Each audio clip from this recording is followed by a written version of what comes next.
लोलुपता को मिटाने का उपाय क्या हो सकता है? अगर आप संयोगजन्य सांसारिक सुख की आसक्ति मिटा दें तो अभी परमात्मा तत्व का अनुभव हो जाता है। संयोगजन्य सुख में जो आकर्षण है, यही खास बीमारी का काम करता है। विचार करने से यह बात ठीक समझ में आती है कि यह संयोगजन्य सुख ही और संयोगजन्य सुख की लालसा ही परमात्मा प्राप्ति में खास बाधा है। संयोगजन्य अर्थात पदार्थों, व्यक्तियों, परिस्थितियों के संबंध से पैदा होने वाला सुख नित्य निरंतर कैसे रह सकता है? कारण है कि जो चीज पैदा होती है वह नष्ट भी होती है। अगर संयोग से मिलने वाला सुख ऐसे ही हो जाए, इस कृत्रिम सुख का त्याग कर दिया जाए, तो सहज सुख है वह प्रकट हो जाएगा, क्योंकि यह स्वयं सहज सुख स्वरूप है। ईश्वर अंश जीव अविनाशी, चेतन अमल सहज सुख राशि। रामचरितमानस के अंदर तुलसीदास जी ने कहा, जब तक संयोगजन्य सुख का त्याग नहीं करोगे तब तक हमारा संबंध संसार से नहीं है, हमारा संबंध परमात्मा से है। यह बात सुनने पर भी काम में नहीं आएगी। ऐसे ही संसार नाशवान है, क्षण भंगुर है। ऐसी बातें भले ही सुन लो, याद कर लो, पर अनुभव नहीं होगा। संसार असत्य है, ऐसा कहने से, सुख लेने से, याद करने से संसार छूटता नहीं। तात्पर्य है कि जब तक सांसारिक संयोगजन्य सुख की आसक्ति रहेगी, तब तक संसार की असत्यता का अनुभव नहीं होगा। कारण है कि आप संयोगजन्य सुख को सत्य मानकर ही उसको लेने की इच्छा करते हो, फिर संसार की असत्यता का अनुभव कैसे कर सकते हो? इस बात का प्रत्यक्ष पता है कि संयोगजन्य सुख लेने से दुख भोगना ही पड़ता है। ऐसा कोई प्राणी हो ही नहीं सकता जो संयोगजन्य सुख तो भोगता रहे और उसको दुख न भोगना पड़े। वह दुख से बच जाए, यह असंभव है। फिर भी मनुष्य संयोगजन्य सुख क्यों नहीं छोड़ता? वर्तमान में संयोग से जो सुख होता है, उसका जितना आकर्षण है, प्रियता है, विश्वास है, भरोसा है, उतना उसके परिणाम पर विचार नहीं है। सुख भोग के परिणाम में क्या होगा, इसका यह वह विचार ही नहीं करता। उसके विचार में आता भी है तो वह आंख बंद कर लेता है, उसको जानना नहीं चाहता। इसलिए भगवान ने राजस सुख का वर्णन करते हुए बताया कि संयोगजन्य सुख आरंभ में अमृत की तरह है और परिणाम में विष की तरह हो जाता है। इसके परिणाम का विचार मनुष्य ही कर सकता है, पशु पक्षी आदि में इसका विचार करने की शक्ति ही नहीं है। देवता लोग तो सुख भोगने के उद्देश्य से ही स्वर्ग में रहते हैं, वे इसके परिणाम को क्या जानेंगे? मनुष्य शरीर केवल परमात्मा की प्राप्ति के लिए ही मिला है, अतः इसमें परिणाम का विचार करने की योग्यता भी है। इसलिए मनुष्य को हरदम संयोगजन्य सुख के परिणाम की तरफ दृष्टि रखनी चाहिए। हरदम सोचना चाहिए कि इसका परिणाम क्या होगा। सांसारिक सुख का परिणाम दुख होगा ही।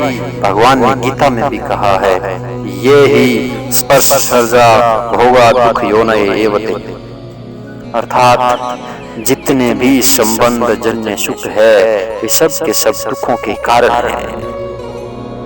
संसार में जितने भी दुख होते हैं, नरक होते हैं, कैद होती है, अपयश होता है, अपमान होता है, रोग होते हैं, शोक होते हैं, चिंता होती है, व्याकुलता होती है, घबराहट होती है, बेचैनी होती है, ये सब के सब संयोगजन्य सुख की लोलुपता का ही नतीजा होता है।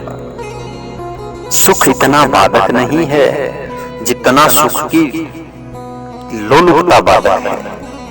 सुख मिल जाए, सुख ले लूं, यह इच्छा जितनी बाधक है उतना सुख बाधक नहीं है। कारण है कि सुख बेचारा आता है और चला जाता है, पर उसकी लोलुपता ज्यों की त्यों बनी रहती है। सुख नहीं है तो भी लोलुपता रहती है और सुख भोगते समय भी लोलुपता रहती है, और सुख चला जाए तो भी लोलुपता बनी रहती है। सुख में जो खिंचाव रहता है, प्रियता रहती है, यही वास्तव में बीमारी है। इसको मिटाने का सरल और श्रेष्ठ उपाय यह है कि दूसरों को सुख कैसे हो, इसकी लगन लग जाए। आप कृपा करके आज ही इस बात को धारण कर लें कि दूसरों को सुख कैसे पहुंचे, दूसरों का भला कैसे हो, दूसरों का हित कैसे हो, दूसरों को आराम कैसे मिले। हर एक काम में यह विचार करें कि दूसरों को सुख कैसे हो। अगर भीतर से यह लगन लग जाएगी कि दूसरों का सुख कैसे हो, तो अपने सुख की इच्छा छूट जाएगी। अपनी सुख लोलुपता को मिटाने के लिए दूसरों को सुख पहुंचाना है, गायों को सुख पहुंचाना है, गरीबों को सुख पहुंचाना है, सबको सुख पहुंचाना है। अपनी सुख लोलुपता को मिटाने के उद्देश्य से अगर सेवा की जाए तो मेरा विश्वास है कि जरूर लाभ होगा। करके देख लो। आजकल सेवा करने वालों में भी सच्ची लगन से सेवा करने वाले मनुष्य बहुत कम देखने में आते हैं।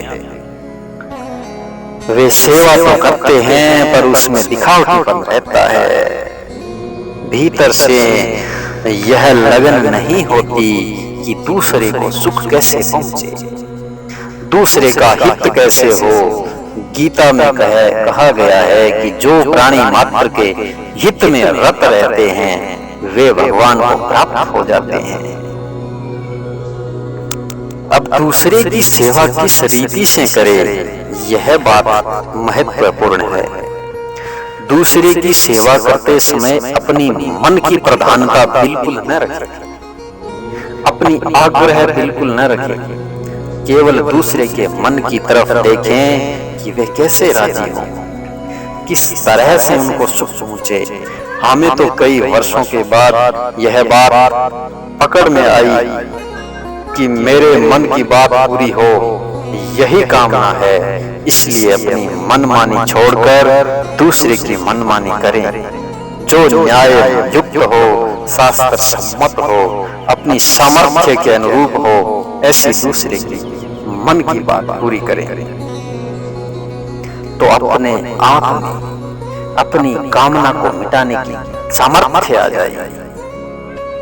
जहां रहो, जिस क्षेत्र में रहो, केवल यह लगन रखो कि दूसरे को सुख कैसे मिले, दूसरे का हित कैसे हो। इस बात का ख्याल रखो कि किसी को भी मेरे द्वारा कष्ट न पहुंचे, सुख पहुंचे। जैसे गोस्वामी तुलसीदास जी ने कहा था, काम ही नारी प्यारी जिमी, लोभ ही प्रिय जिमी दास। अर्थात कामी को जैसे स्त्री प्यारी लगती है और लोभी को जैसे रुपया पैसा प्यारा लगता है, ऐसा ही आपको दूसरे का हित प्यारा लगने लगे, फिर देखो तमाशा चट काम होगा। वर्षों तक विचार और चिंतन करने पर जो बात मिली है, यही बात आप सबके सामने आज हमने रख दी है।